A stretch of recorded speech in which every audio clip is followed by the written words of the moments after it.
Hello dear friends, this is lecture number 53। आज हमारा lecture है 53 लेक्चर के अंदर आज हम डिस्कस करने जा रहे हैं आर्टिकल 90 से लेकर 101 तक, मतलब 90 से लेकर 101 तक डिस्कस करेंगे। और इंडियन एविडेंस एक्ट की तरफ अगर आप चले जाएं तो ये सेक्शंस बन जाएंगे 79 टू 90A। ठीक है डियर फ्रेंड्स, आइए ये हम देख लेते हैं ये किसके बारे में डील करता है। हमारे पास ये आर्टिकल जो है 90 आर्टिकल से लेकर 100 तक, 101 कुछ और बात करता है, 100 तक बात आ जाती है प्रिजम्पशन वर्ड्स क्या है। प्रिजम्पशन के लिए मैं अलग से जो लेक्चर सीरीज बना रहा हूँ उनके अंदर आप देख लेना, ठीक है। मैं सिर्फ यहाँ पर बे रीडिंग आपको समझाऊंगा। Presumption as to documents, presumption words की वैसे मीनिंग है समझना, किसी हकीकत को सच समझना, किसी हकीकत को सच समझ लेना, ठीक है। आ रही बात समझ में। प्रिजम्पशन एज टू डॉक्यूमेंट्स मतलब जो दस्तावेज हैं उनको सच समझना। आइए हम देख लेते हैं आर्टिकल 90। आर्टिकल 90 बात करता है presumption as to genuineness of certified copies, मतलब जो भी सर्टिफाइड कॉपीज़ है ना उसको ऐसा समझा जाए कि वो जेन्युइन है, वो सच्ची हैं। आ रही बात समझ में। ये आर्टिकल हमारे पास 90 आर्टिकल जो बेस करता है वो आर्टिकल बेस करता है ओमनिया प्रिजम्यूटर राइट एसे अ टेक्टा, मतलब एक लीगल मैगजीन है जिसका मकसद है, जिसका मतलब है all acts are presumed to be rightly done. मतलब ये प्रिजम्पशन जो बेस करता है ना वो उस जो हमारे पास लीगल मैगजीन है उन पर बेस करता है, वो आपने अच्छी तरह से देख लेना है, ठीक है। वैसे हमारे पास आर्टिकल की बेरीडिंग कहती क्या है, the court shall presume every document purporting to be a certificate, certified copy other document, ठीक है। मतलब कोर्ट को प्रिज्यूम करना है, ठीक है। वैसे आपको प्रिजम्पशन के दो टाइप्स हैं। एक प्रिजम्पशन है मे प्रिज्यूम और एक प्रिजम्पशन है शैल प्रिज्यूम, ठीक है। वैसे तो अगर हम टाइप्स पढ़ेंगे तो वो काफ़ी सारे, मतलब वो है रिबल्टेबल है, वो सारे वो अलग बात है, सिर्फ आप बे रीडिंग पर ध्यान दें। The court shall presume every document purporting to be a certificate, मतलब कोर्ट को समझना है जो भी कोई एक सर्टिफिकेट है या सर्टिफाइड कॉपी है other documents which is by law declared to be admissible as evidence of any particular fact, मतलब जो कानून ने बताया है कि ये जो फैक्ट है, ये जो हकीकत है, ये कानून के मुताबिक ये एडमिसिबल है, ठीक है, ये काबिल कबूल है। एज एविडेंस गवाही के तौर पर ऑफ एनी पर्टिकुलर फैक्ट किसी भी हकीकत पर, and which purports to be duly certified, मतलब जो कि सर्टिफाइड हो, ठीक है, सर्टिफाइड ट्रू कॉपी हो by any officer of the federal government और a provincial government to be genuine, फिर चाहे फेडरल गवर्नमेंट ने इशू किया हो या फिर हमारे पास प्रोविंशियल गवर्नमेंट ने इशू किया हो, मगर वो जेन्युइन मानी जाएगी, ठीक है। कोर्ट को ये तस्लीम कर लेना है कि ये जेन्युइन है, बस, ठीक है। यहाँ तक बात क्लियर है। provided that such document is substantially in the form and purports to be executed in the manner directed by law and that PF, मगर शर्त ये है कि ये जो डॉक्यूमेंट्स है वो बेसिकली जो है वो कानून के मुताबिक जो है एग्जीक्यूट किया गया हो, वो कानून के मुताबिक, कानून के बिहाफ ही, ठीक है, वो रखा गया हो उनके पास, ठीक है। वहाँ से मतलब प्रॉपर कस्टडी की बात करता है ये, ठीक है। ये प्रोविंस शर्त, ठीक है, मतलब कोई चीज़ पुरानी तो है, सर्टिफाइड टू कॉपीज है, ठीक है, सर्टिफिकेट भी है, उसको जेन्युइन तो मानना है, मगर कुछ शर्तें भी देखनी है, सर्कमस्टेंसेस भी देखने हैं। नंबर 2 सब आर्टिकल 2 बात करता है the court shall also presume, court को ये भी बात समझ लेनी है, ये भी बात सच समझनी है, मतलब ऊपर वाली बात जो सच कोर्ट को समझनी है हर हाल में, ये भी बात कोर्ट को सच ही समझनी है। कौन सी? That any officer by whom any such document purports to be signed और सर्टिफाइड, ठीक है, मतलब जो डॉक्यूमेंट्स जो है वो जो प्रॉपर कस्टडी से आया है, जो डॉक्यूमेंट्स जो सर्टिफाइड पेश किया है वो किसी खास शख्स ने जो है वो जो है साइन की है या फिर उसने सर्टिफाइड ट्रू कॉपी निकाली है, ठीक है। The official character which he claims in such documents, मतलब जो वो ऑफिशियल कैरेक्टर क्लेम कर रहा है, ठीक है, उसका ठीक है। Held when he signed it, मतलब जब इसने वो डॉक्यूमेंट साइन किया था। आगे बात समझे, जहाँ तक बात क्लियर है।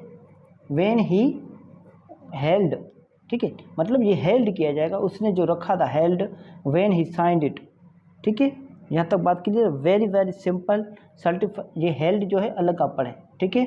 मतलब क्या है, the court shall also presume that any officer by whom any document purport to be signed और certified when he signed it the official character which he claims in such document, मतलब जो documents के अंदर जो document पेश किया है उसके अंदर उसका जो कैरेक्टर वो जो क्लेम कर रहा है, ठीक है, वो जीनियन माना जाए, ठीक है। हेल्ड, ठीक है, मतलब जब तक उसने अपने पास रखा था, जिस अथॉरिटी से वो उसने अपने पास रखा था, हेल्ड, वर्ड हेल्ड जो है उस पर आपने ध्यान देना है। उसके बाद चले जाते हैं आर्टिकल 91। आर्टिकल 91 जो है ना, wider than 90, not only genuineness of document but it was duly taken and given under the circumstances recorded in the document and presumption under this article not conclusive but rebuttable। आ रही बात समझ में। Presumption is documents produce as record of evidence, मतलब जो documents, presumption is to documents produce as record of evidence, मतलब जो record is a record of evidence, documents जो पेश किए गए उनके लिए प्रिजम्पशन करना, मतलब उनके लिए भी समझना कि वो सच्चे हैं। When ever any document is produce before any court, जब कोई भी डॉक्यूमेंट किसी कोर्ट के सामने पेश किए जाते हैं, purporting to be a record और मेमोरेंडम ऑफ द एविडेंस, ठीक है, वो जो है वो किसी रिकॉर्ड का, ठीक है, या फिर किसी याददाश्त की एविडेंस से मुतलिक होते हैं, और of any part of the evidence, या फिर किसी भी गवाही का हिस्सा होते हैं, given by a witness in a judicial proceedings, जो कि एक गवाह ने जुडिशियल प्रोसीडिंग्स मतलब अदालत की कार्रवाई के दौरान दिए हों, और before any officer authorised by law, ठीक है, या फिर किसी भी ऑफिसर के सामने दी हो गवाही, ठीक है, by law to take such evidence, जिसको गवाही लेने का इख्तियार हो था, आर टू बी स्टेटमेंट और कन्फेशन बाय एनी प्रिजनर और अक्यूज पर्सन, या फिर किसी भी जेलर के पास, या फिर किसी भी प्रिजनर जो जेलर है उसके सामने कोई स्टेटमेंट देना या फिर कन्फेस करना किसी क्रिमिनल का, किसी क्राइम का, ठीक है, कि ये जो क्राइम है मैंने किया है, taken in accordance with law, ठीक है, जो है वो जो स्टेटमेंट, कन्फेशंस या गवाही जो ली गई है वो कानून के मुताबिक ली गई है, and purporting to be signed by any judge, magistrate or by any such officer as aforesaid, मतलब उस शख्स की साइन हो, फिर चाहे वो जज हो, अगर कोर्ट के सामने अगर कहीं पर वो गवाही पेश हुई है तो फिर जज की साइन हो, या फिर किसी ऑफिसर के सामने हुई हो तो फिर उस ऑफिसर की साइन हो, ठीक है। द कोर्ट शैल प्रिज्यूम, तो अब इस बात पर कोर्ट जो है ना वो क्या करेगा, उसको उस हकीकत को सच ही समझेगी, ठीक है। That the document is genuine, के ये जो दस्तावेज है ये जेन्युइन है, ये सच्चे हैं। That any statement is to circumstances under which it was taken, मतलब जो स्टेटमेंट्स दिए गए हैं ना, जो जिन भी हालात के अंदर जो वो लिए गए हैं, purporting to be made by the person signing it, ठीक है, जो जिस शख्स से लिए गए हैं, ठीक है, to be made by the person, ठीक है, जिस शख्स ने दिए हैं, ठीक है, it are true and that such evidence statement confession was duly taken, मतलब अगर वो किसी शख्स ने purporting to be made by the person signing it, मतलब जिस शख्स के सामने लिया गया, मतलब जज है या कोई भी है, ठीक है, उसके सामने लिया गया है, उस शख्स की साइन है, उस ऑफिसर की, उस जज की, ठीक है, तो फिर वो कन्फेशन स्टेटमेंट जो है वो सही तरीके से ली गई है, ठीक है, मतलब जीनियन तरीके से ली गई है। आगे बात समझिए, मतलब जो कन्फेशन है, स्टेटमेंट है, किसी किस्म का कोई बयान है, वो सही तरीके, इन प्रॉपर वे ली गई है, कानूनी तरीके से लिए गए हैं। यहाँ तक बात क्लियर है, वेरी सिंपल। उसके बाद चले जाते हैं हम आर्टिकल 92। आर्टिकल 92 बात करता है presumption as to genuineness of documents kept under any law, मतलब उस डॉक्यूमेंट्स के बारे में, उस डॉक्यूमेंट्स की जो है सच्चाई जो है, जेन्युइननेस जो है वो जो है सच समझनी है। कौन से डॉक्यूमेंट्स की, जो डॉक्यूमेंट्स कानून के मुताबिक रखे गए, अंडर एनी लॉ, ठीक है, जो कानून के मुताबिक रखे गए हैं, केप्ट अंडर एनी लॉ, ठीक है, किसी भी कानून के तहत वो संभाल के रखे जाते हैं। फॉर एग्जांपल इसकी बेयर रीडिंग कर लें हम पहले। The court shall presume the genuineness of every document purporting to be a document directed by any law to be kept by any person. मतलब ये कोर्ट को इस डॉक्यूमेंट्स को जेन्युइन ही समझना है, असली ही समझना है, ठीक है, मतलब उनको सच्चे समझना है।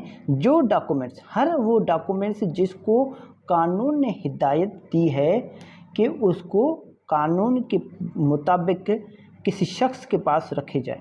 If such a document is kept substantially in the form required by law, अगर ऐसे किस्म के डॉक्यूमेंट से बुनियादी तौर पर कानून जिस तरह कहता है इस तरह अगर वो रखे गए हैं संभाल के बाय लॉ, ठीक है, and is produce from proper custody, और अगर वो चीज़, वो डॉक्यूमेंट्स जहाँ पर रखे गए हैं प्रॉपर तरीके से कानून के मुताबिक किसी शख्स के पास, किसी डिपार्टमेंट के अंदर, और वहाँ से वो सही सलामत कोर्ट के अंदर पेश हो जाते हैं, ठीक है, ये ठीक है, वो आ जाते हैं प्रॉपर कस्टडी से आते हैं, आगे बात समझिए, तो फिर वो क्या समझा जाएगा, वो जीनियन समझाएगा। फॉर एग्जांपल ए ने केस फाइल किया बी पर, किसने, ए ने बी पर फाइल किया कि ए ने ये प्लाट मुझे, ये प्लाट है, ये घर है, ठीक है, ये घर समझ लें, ये घर है कि ये घर मुझे बी ने जो है बेच के दिया है, ठीक है।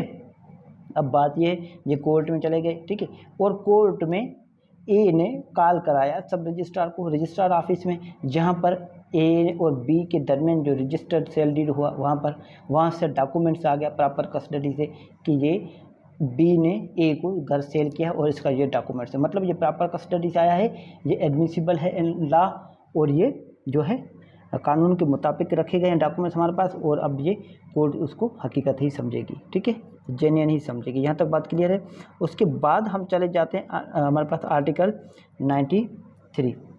आर्टिकल 93 बात करता है प्रिजम्पशन इज टू मैप्स और plans made by authority of government, मतलब जो नक्शे वगैरह है ना या फिर प्लान, मतलब कोई भी मंसूबे वगैरह गवर्नमेंट की अथॉरिटी, गवर्नमेंट के बिहाफ पर अगर कोई चीज़ बनाई जाती है नक्शे वगैरह, ठीक है, तो फिर उसको भी सच समझा जाएगा।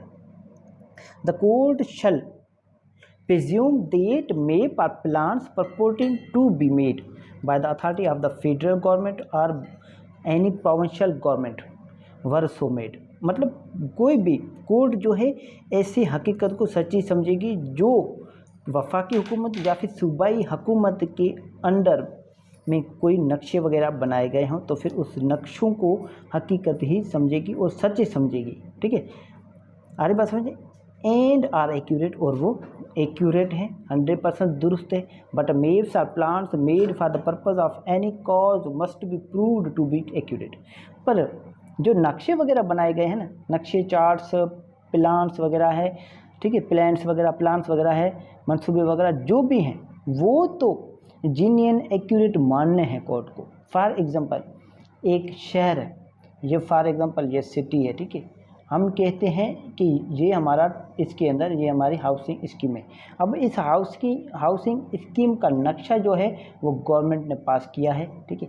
अब जो भी नक्शा है पास किया हो, जिस तरह पास किया है, वो जो नक्शा है ना वो कोर्ट को एक्यूरेट और दुरुस्त समझना है। यहाँ तक बात क्लियर है।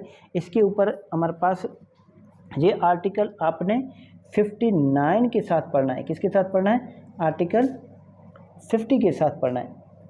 ये आर्टिकल 50 जो आर्टिकल है उसके साथ पढ़ना है।